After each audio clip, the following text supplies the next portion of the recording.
ఐఐటీలో చదవటం అనేది తప్పకుండా ఒక పునాది. సరే, డ్రగ్ హంటర్ అంటే ఏంటి సార్ అసలు? డ్రగ్ హంటర్ అనేది ఈ మధ్య తరచుగా ఎక్కువగా వాడుతున్న ఒక ప్రస్తుతం డ్రగ్ డిస్కవరీ రంగంలో భారతదేశం ఏ స్థానంలో ఉందంటారు సార్? డ్రగ్ డిస్కవరీ అనేది మనం ఫార్మా అని ఏదైతే అంటున్నామో దాంట్లో, ఇకపోతే కొత్త డ్రగ్స్ ఏవైతే ఉన్నాయో వాటిని ఆవిష్కరించడంలో కొద్దిగా మన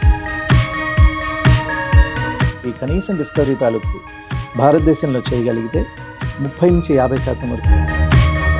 వేరే అదర్ అపోలోస్ కానివ్వండి, రెడ్డీస్ కానివ్వండి, అట్లాంటివి ఎక్కువ ప్రిఫర్ చేస్తూ ఉంటారు. ఒక $100 ఒకటి ఉంటే ఇప్పుడు ఆ $100 ఇక్కడ వస్తే ఇది 9,000 అవుతుంది. 9,000 పెట్టి మనం కొనుక్కోగలమా?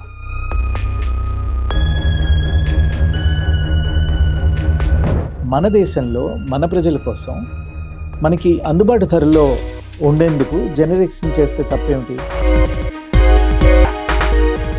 ఉదాహరణకి పారాసిటమాల్ ఉంది, మనకి ఆస్పిరిన్ ఉంది, లేదా అది మనకి క్రోసిన్ రూపంలో వస్తుంది, కాంబిఫ్లామ్ రూపంలో వస్తుంది, డోలో రూపంలో వస్తుంది, అంతా అదే.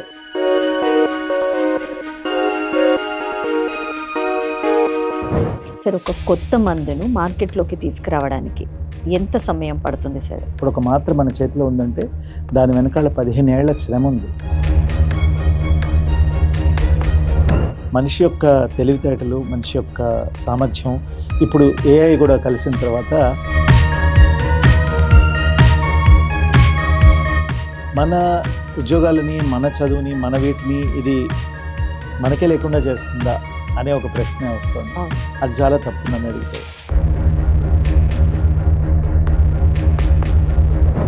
ఇంజనీరింగ్, మెడిసినే కాకుండా సైన్స్లో కూడా మనకి చాలా అవకాశాలు ఉన్నాయి.